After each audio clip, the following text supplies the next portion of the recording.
नमस्कार विद्यार्थी मित्रांनो, तुमचं पुन्हा एकदा व्ही-सी-सी ट्युटोरियलमध्ये खूप खूप स्वागत आहे. आजच्या या लेक्चरमध्ये आपल्याला संभाव्यता हा चॅप्टर बघायचा आहे, जो की गणित भाग 1चा ठीक आहे. चॅप्टर क्रमांक 5 आहे. आपल्याला तो बघायचा आहे. आपल्यामध्ये बरेच दिवस लेक्चर नव्हते. एक तर दिवाळी होती, त्यामध्ये थोडीशी तब्येत बरी नसल्याकारणाने आपण लेक्चर घेतले नव्हते. आता आपण इथून पुढे लेक्चर्स कंटिन्यू करूया. ठीक आहे. सो ॲक्च्युली आपल्याला जो चॅप्टर बघायचा आहे तो बघायचा आहे संभाव्यता, जो की गणित भाग 1चा आहे. आता ॲक्च्युली बघा संभाव्यता म्हणजे काय, की याच्यामध्ये काय काय असतं, याचे पूर्ण सराव संच 4 आहेत. तर आपल्याला 4 लेक्चरमध्ये 4 सराव संच संपवायचे आहेत. ठीक आहे. सो अगोदर संभाव्यता म्हणजे काय हे बघूया आपण. तर संभाव्यता म्हणजे काय, की थोडक्यात शक्यता. शक्यता म्हणजे काय, की जसं आपण एखादा पेपर दिला, तर पेपर दिल्यानंतर संभाव्यता काय असते बरं त्याची? त्याची संभाव्यता 2 असतात. एक म्हणजे काय, की आपण त्या पेपरमध्ये पास होऊ किंवा काय होऊ बरं? नापास होऊ. बरोबर आहे? म्हणजे त्याच्या संभाव्यता 2 झाल्या. आता याच्या व्यतिरिक्त काही संभाव्यता होईल का बरं? नाही. राईट? म्हणजे याचा अर्थ काय झालं, की संभाव्यता तुम्हाला माहीत आहे. एकतर पास होणार आहे, नाहीतर नापास होणार आहे. पण काय होणार आहे हे माहीत नाही. हे कधी माहीत होईल? जेव्हा आपण अभ्यास करू, तेव्हा आपल्याला कळेल की आपण पास होऊ. ज्यावेळेस आपण अभ्यास करणार नाही, त्यावेळेस आपल्याला कळेल की आपण पास होणार की नाही आहे. बरोबर आहे? जर कॉप्या चालल्या तर पास होऊ, नाही चालल्या तर नाही होणार. सो ही संभाव्यता म्हणजे काय, की आपल्याला काहीतरी ॲन्सर येणार आहे हे माहीत आहे, पण एक्झॅक्ट कोणतं ॲन्सर येणार आहे हे माहीत नाही आहे. त्याला आपण काय म्हणतो? संभाव्यता. त्यालाच काय म्हणतात? शक्यता. ठीक आहे. जसं की बघा, तुम्ही एखादा क्रिकेटचा मॅच वगैरे बरेच जण बघतात. ठीक आहे. सो त्याच्यामध्ये एक टॉस होतो बघा, त्याला म्हणतो आपण नाणेफेक. बरोबर आहे? सो टॉस झाल्यानंतर त्याच्यामध्ये काय असतं बघा, हेड आणि टेल असतं. म्हणजे छापा आणि काय असतो बघा, काटा. ठीक आहे. छापा म्हणजे हेड आणि काटा म्हणजे काय असतो बघा, टेल. ठीक आहे. सो तुम्हाला हेड आणि टेल म्हणजे छापा आणि काटा आहे. तर ज्यावेळेस तुम्ही कॉईन फेकता त्यावेळेस त्याच्यावर 2 असतात. एक तर छापा नाहीतर काटा, हेड नाहीतर टेल. मग तुम्हाला माहिती आहे बघा, दोन्हीपैकी एकच भेटणार आहे. एक तर हेड भेटेल नाहीतर टेल भेटेल. याच्या व्यतिरिक्त काही भेटेल का बरं त्याच्यामध्ये? नाही. म्हणजे याचा अर्थ काय झालं, त्याची संभाव्यता एक तर हेड येणं आहे किंवा टेल येणं आहे. आपल्याला माहीत असतं का काय? नाही. जर आपल्याला माहीत असतं तर काय झालं असतं बरं? सगळ्या क्रिकेटच्या मॅचेसचे जे आपण टॉस आहेत ते सगळे आपणच जिंकले असते. आपल्याला माहीत नसतं काय आहे वर फेकल्यानंतर. बरोबर आहे? सो मे बी हेड येईल किंवा टेल येईल. आपल्याला ते काही माहीत नसतं. त्याच्यानंतर दुसरी गोष्ट लक्षात ठेवा, की जसं तुम्ही बघा बरेच जण कोरोनामध्ये वगैरे किंवा आता पण लुडो खेळतात. बरोबर आहे की नाही? तर ते डायस फेकतात बघा तुम्ही. त्याला मराठीत म्हणतात फासा. एक फासा टाकणे. सो ते डायस फेकल्यानंतर काय होतं बरं? तर तुम्ही बघितलं असेल त्याच्यावर बघा एक डॉट असतो. बरोबर आहे? दुसऱ्या साईडनी बघितलं त्याच्या तर 2 असतात, 3 असतात, 4 असतात, 5 असतात, 6 असतात. म्हणजे एका डायसवर किती नंबर असतात टोटल? 6. म्हणजे त्या 6 पैकी काय पडेल हे माहिती आहे का आपल्याला ते फेकल्यानंतर? नाही. सो त्या 6 पैकी काहीही पण भेटू शकतं. ती पण एक काय झाली त्याची संभाव्यता झाली. म्हणजे आपल्याला माहीत नाही आहे काय भेटणार आहे, बट यांच्यापैकीच काहीतरी भेटेल हे आपल्याला माहीत आहे. त्यालाच काय म्हणतात बरं? त्याला म्हणतात संभाव्यता. ठीक आहे. आता बघा की त्या संभाव्यता म्हणजे सगळ्यात अगोदरचा जो आपल्याला पॉईंट बघायचा आहे तो काय बघायचा आहे? तर त्याच्यामधला सगळ्यात अगोदरचा आपल्याला पॉईंट बघायचा आहे तो म्हणजे काय, की यादृच्छिक प्रयोग. त्याला म्हणतात इंग्लिशमध्ये रँडम एक्सपेरिमेंट. म्हणजे रँडम एक्सपेरिमेंट म्हणजेच काय? त्याला म्हणतात यादृच्छिक प्रयोग. म्हणजेच काय बरं? तर म्हणजे ज्यावेळेस आपण एखादा प्रयोग केला आणि त्याच्या संभाव्यते फलित जे आहे ते आपल्याला अगोदरच माहीत आहे. जसं मी म्हटलं तुम्हाला, की कॉइन टॉस केला ना आपल्याला अगोदरच माहिती आहे. एक तर हेड भेटणार आहे किंवा टेल भेटणार आहे. पण नक्की काय भेटणार आहे हे माहीत नाही आहे. त्यालाच काय म्हणतात बरं? त्याला म्हणतात यादृच्छिक प्रयोग. बघा काय सांगितलंय, ज्या प्रयोगात सर्व संभाव्य फलिते अगोदर माहीत असतात, पण त्यापैकी कोणत्याही फलिताबद्दल निश्चित भाकीत करू शकत नाही. जसं मी म्हटलं तुम्ही पेपर दिलाय, पण तुम्हाला निश्चित सांगता येत नाही पास होईल की नापास होईल. तर हे पण एक काय झालं? हे पण एक रँडम एक्सपेरिमेंट झाला. हे पण काय झालं? हे पण एक यादृच्छिक प्रयोग झाला. जसं त्यांनी उदाहरण दिलीत खूप सारे बघा इथं नाणेफेक, फासा फेकणे किंवा 1 ते 50 संख्या आहे त्याच्याबदली कोणती तरी तुम्हाला माहिती आहे 1 ते 50. बरोबर आहे? याच्यापैकी काहीतरी भेटणार आहे, पण कोण भेटणार आहे हे माहीत नाही आहे. बरोबर आहे? हे एवढं माहिती आहे की 1 ते 50 पैकी काहीतरी आहे. जसं तुम्ही एखादी स्कॉलरशिपची एक्झाम देता, तर तुम्हाला 4 पर्याय दिलेले असतात बघा. ए, बी, सी आणि डी. तर तुम्हाला याची प्रोबॅबिलिटी माहिती आहे काय, की 4 पर्यायापैकी एक उत्तर कोणतरी आहे. पण कोण आहे हे निश्चित सांगता येत नाही. बरोबर आहे? तुम्हाला सांगता येईल का निश्चित? नाही. कधी सांगता येईल? जेव्हा आपण अभ्यास केला त्याचा, त्यावेळेस आपण सांगू शकतो की याच्यापैकी कुठलं तरी. हां, एखाद्या वेळेस तुक्क्याने येऊ शकतं, बट जनरली अभ्यास केल्याशिवाय आपल्याला कळणार नाही की कोणतं आहे. सो याच्यासाठी त्याला काय म्हणणार, की यादृच्छिक प्रयोग म्हणजे तुम्ही प्रयोग करणार, कोणता तरी आहे याच्यापैकी, कोण आहे माहीत नाही पण याच्यापैकीच कोणीतरी आहे. लक्षात येतंय? सो यादृच्छिक प्रयोग का आला? यादृच्छिक प्रयोग मीन्स काय, की त्याच्यापैकी कोणतरी आहे माहीत आहे पण कोण आहे एक्झॅक्ट माहीत नाही आपल्याला, त्यालाच आपण काय म्हणतो? यादृच्छिक प्रयोग. पुढे काय दिले बघा, की निष्पत्ती. आता निष्पत्ती म्हणजे काय, तर तुम्हाला काय भेटणार आहे? जसं की काय सांगितलं बघा त्यांनी, की एक नाणे फेकणे या यादृच्छिक प्रयोगाच्या 2 निष्पत्ती आहे. म्हणजे जर आपण एक नाणं फेकलं तर तुम्हाला काय भेटेल बरं? एक तर तुम्हाला भेटेल छापा, त्याला आपण इंग्लिशमध्ये हेड म्हणतात. ठीक आहे. सो त्याचं छाप्याला एच हे सिम्बॉल वापरायचं. लक्षात ठेवा, छाप्याला काय वापरायचं? एच. पूर्ण छापा लिहायची गरज नाही, एच वापरायचं. किंवा एक काय भेटेल बरं? काटा. काटा म्हणजे काय बरं? टेल. त्याला इंग्लिशमध्ये टेल म्हणतात. सो कॅपिटल टी घेतलं. लक्षात ठेवा, छाप्याला स्मॉल हे कॅपिटल एच वापरायचं आणि काट्याला कॅपिटल टी वापरायचं. लक्षात येते? छाप्याला कॅपिटल एच आणि काट्याला काय वापरायचं बरं? Capital T. सो मला सांगा, एक तुम्ही जर नाणं फेकलं तर तुम्हाला हे 2च भेटणार आहेत, एक तर छापा किंवा काय भेटेल बरं? काटा. याच्या व्यतिरिक्त काही भेटेल का बरं? नाही. सो याला काय म्हणणार? याला म्हणणार तुम्ही निष्पत्ती, म्हणजे आउटकम, म्हणजे तुम्हाला त्याचं आउटपुट काय भेटलं. आता दुसरं काय सांगितलं बघा त्यांनी, की एक फासा फेकणे यादृच्छिक प्रयोगात त्याच्या 6 पृष्ठभागावर असणाऱ्या टिंबांच्या संख्येवरून. जसं मी तुम्हाला म्हणलं, की तुमचा जो डायस आहे, तुम्ही खेळता ना ते सापशिडी वगैरे बघा, लुडो, तर त्याच्यामध्ये काय असतं बघा, ते तुम्ही फेकता ना डायस, त्यालाच त्यांनी काय सांगितलं, की फासा फेकणे. मग आता त्याचा अर्थ काय, तर त्याच्यावर तुम्हाला काय संख्या भेटतील बरं? एक तर 1 भेटल, बरोबर आहे, नाही तर 2 भेटल, नाही तर 3 भेटल, नाही तर 4 भेटल, नाही तर 5 भेटल, बरोबर आहे. तर याच्यापैकीच तुम्हाला काहीतरी भेटणार आहे, याच्यापैकीच तुम्हाला काहीतरी भेटणार आहे. यालाच तुम्ही काय म्हणता बरं? एक मिनटं, आपण याचा कलर व्हाईटच ठेवूया. हां, तर याच्यापैकी तुम्हाला काहीतरी भेटणार आहे, म्हणजे याच्यापैकीच तुम्हाला आउटपुट काहीतरी भेटेल. दुसरं काय सांगितलं बघा, की 1 ते 50 संख्या लिहिलेल्या कार्डच्या संचातून एक कार्ड काढणे. आता 50 संख्या आहे, त्याच्यातून एक जर कार्ड काढायचं असेल तर तुम्हाला त्या 50 पैकी कोणतरी आहे एवढं माहीत आहे, पण कोण आहे हे माहीत आहे का? नाही. सो त्याला आपण काय म्हणणार? निष्पत्ती. त्यालाच म्हणणार आपण इंग्लिशमध्ये म्हणतो आउटकम, म्हणजे तुम्हाला काय भेटणार आहे. पण एक्झॅक्ट काय भेटणार आहे हे माहीत नाही, पण याच्यापैकीच काहीतरी भेटेल आपल्याला. लक्षात आलं? ओके, ठीक आहे. त्याच्या पुढे बघा, की तुम्ही पत्ते वगैरे आता बऱ्याच मुलांनी बघितले असतील बघा. ठीक आहे, बऱ्याच वेळेस आपल्या म्हणजे गावाकडे वगैरे बरेच ठिकाणी खेळतात वगैरे पत्ते वगैरे, पण आपण खेळायचे नाही, हे हानिकारक आहेत. ठीक आहे, पत्ते म्हणजे पैशाने जर खेळले तर लक्षात ठेवा, आपलं पूर्ण घर वगैरे सगळं बर्बाद होतं, आपले सगळे पैसे वगैरे, शेती वगैरे सगळं विकावं लागतं. ठीक आहे, पहिल्या वेळेस खेळतो त्यावेळेस थोडेफार पैसे येतात, दुसऱ्या वेळेस खेळता त्यावेळेस जे आहेत ते पण जातात. सो त्याच्यामुळे हे खेळायचे नाही आहे, फक्त याला समजून घ्यायचं आहे. एक गणितामध्ये त्यांनी उदाहरण म्हणून दिलेलं आहे आपल्याला, नाही तर उद्या जाऊन परत खेळ चालते, खेळायची गरज नाही आहे इथे. हे फक्त समजून घ्यायचे आपल्याला, की कशाला काय म्हणतात. ठीक आहे, मग आता तुम्ही बऱ्याच जणांनी पत्ते बघितले असतील बघा, तर टोटल पत्ते किती असतात माहिती आहे? पत्ते टोटल 52 असतात. किती असतात पत्ते? 52. मग त्या 52 पत्त्यामध्ये काय काय असतात बघा, तर त्याच्यातले 26 पत्ते जे आहेत ते लाल कलरचे असतात. कशाचे असतात बघा? लाल कलरचे असतात. आणि त्याच्यामधले 26 पत्ते जे आहेत ते काळ्या कलरचे असतात. ते कशा कलरचे असतात बघा? काळ्या कलरचे. लक्षात ठेवा, टोटल पत्ते जे आहेत, तुम्ही त्याला आय थिंक मला वाटतं कॅट वगैरे काहीतरी म्हणतात. ठीक आहे, सो ते पत्ते जे आहेत ते टोटल किती असतात? 52. ठीक आहे, त्या 52 मध्ये 2 भाग होतात बघा, एक 26 लाल असतात आणि 26 कसे असतात बघा? काळे पत्ते असतात. आता त्या 26 लालमध्ये अजून 2 प्रकार होतात. लक्षात ठेवा, सो या प्रकारचं चिन्ह ज्या पत्त्यावर असेल त्याला म्हणतात बदाम, आणि या पत्त्या कलरचा जो पत्ता असेल, या म्हणजे कलर नाही म्हणणार कारण की कलर दोन्हीकडे सारखे आहेत. सो या चिन्हासारखा जो पत्ता असेल त्याला काय म्हणतात बरं? त्याला म्हणतात चौकट. सो याचा अर्थ काय झालं, की लाल 26 आहेत, पण त्या 26 मध्ये परत 13 काय आहेत बरं? बदाम आहेत, आणि 13 काय आहेत बरं? चौकट आहेत. लक्षात येतं? 13 काय आहेत? बदाम, आणि 13 काय आहेत बरं? चौकट आहेत. तसंच जर तुम्ही काळ्या पत्त्यांच्या 26 विचार केला तर त्याच्यामध्ये जे 13 पत्ते आहेत त्याला म्हणतात किल्वर. त्याला काय म्हणतात? लक्षात ठेवा, किल्वर. हे बघा झाडासारखं दिसतंय, याला काय म्हणतात? किल्वर. आणि 13 पत्ते आहेत त्याला म्हणतात इस्पिक. लक्षात ठेवा, हा आणि हा वेगळा आहे, हा रेड कलरचा आहे, याला असं काही बाण वगैरे नाही आहे, हा उलटा आहे. सो याला काय म्हणतात? इस्पिक. लक्षात ठेवा, की कोणते कोणते पत्ते आहेत.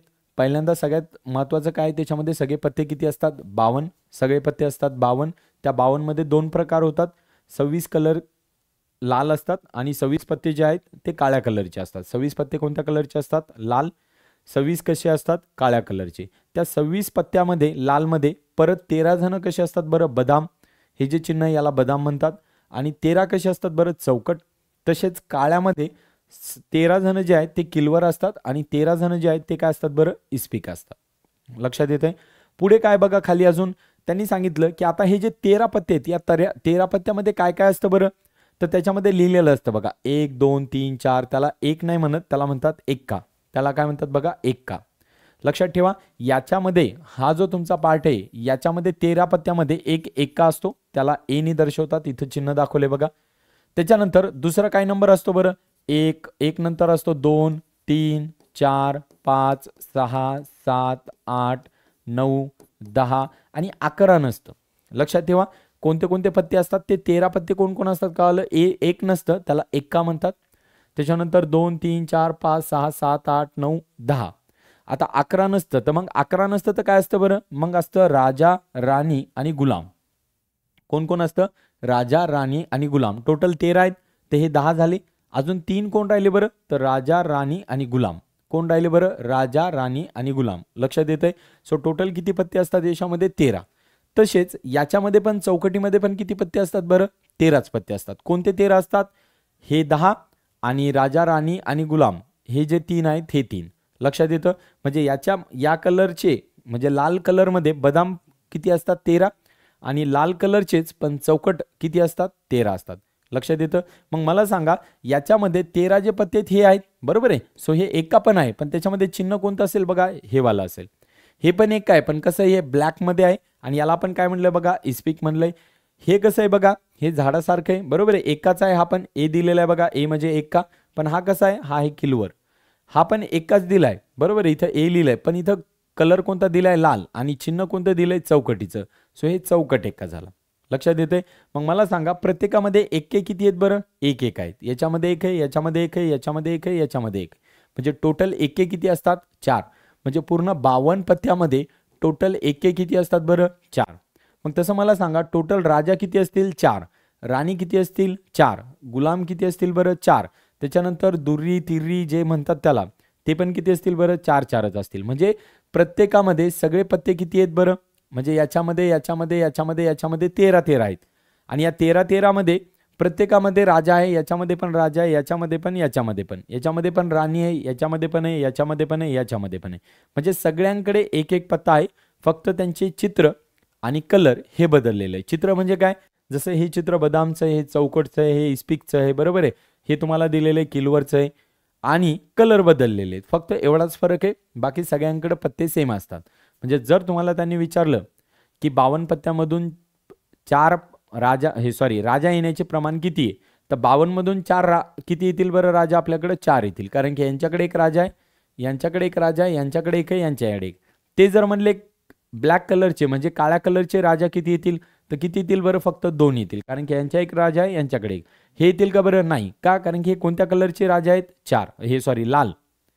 जर त्यांनी कलर नाही सांगितला तर दोन्हीकडले मिळून 4 राजा आहेत.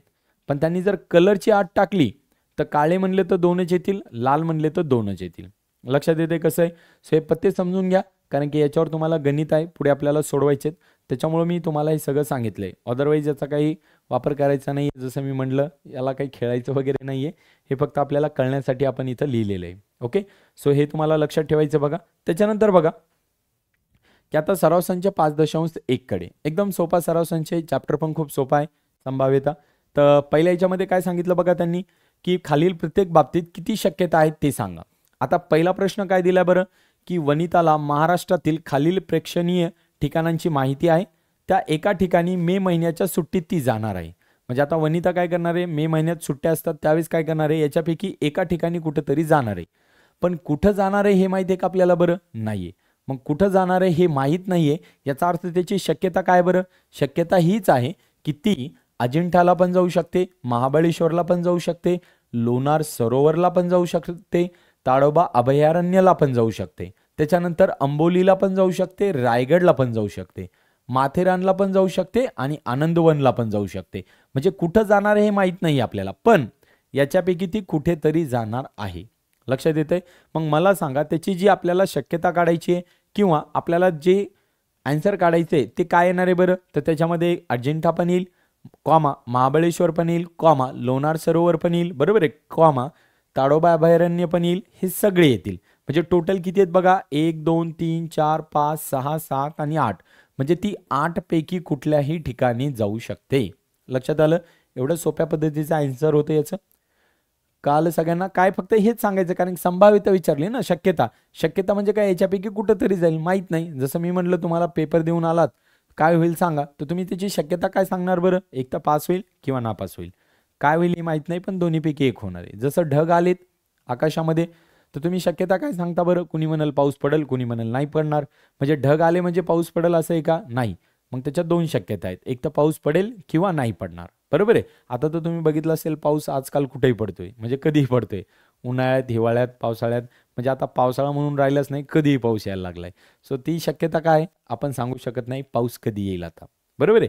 त्याच्यानंतर दुसऱ्या प्रश्नात काय सांगितलं बघा, की एका आठवड्यातील वार यादृच्छिक पद्धतीने निवडायचे आहे. आता मला सांगा, एका आठवड्यात किती वार असतात बरं, 7. बरोबर आहे. कोणते कोणते असतात बरं, तर एक असतो बघा सोमवार, बरोबर आहे, एक असतो बघा मंगळवार, त्याच्यानंतर एक असतो बघा बुधवार, त्याच्यानंतर कोण असतं बरं, एक असतं गुरुवार, बरोबर आहे. नंतर कोण असतं बघा शुक्रवार, नंतर कोण असतं शनिवार, बरोबर आहे. आणि लास्टला कोण असेल, रविवार. म्हणजे मला सांगा असे टोटल किती वार असतील बरं यादृच्छिक पद्धतीने, म्हणजे शक्यतेने निवडायचे तर सोमवार, मंगळवार, बुधवार, गुरुवार, शुक्रवार, शनिवार, रविवार, असे टोटल 7 वार असतील एका आठवड्यामध्ये. कोणते त्याने विचारलं, शक्यता कोणती. आता 7 आठवड्यापैकी कोणते असेल आपल्याला माहित नाही, आपण 7च्या 7 लिहिली, याच्यापैकी कुठलं पण एक निघू शकतो.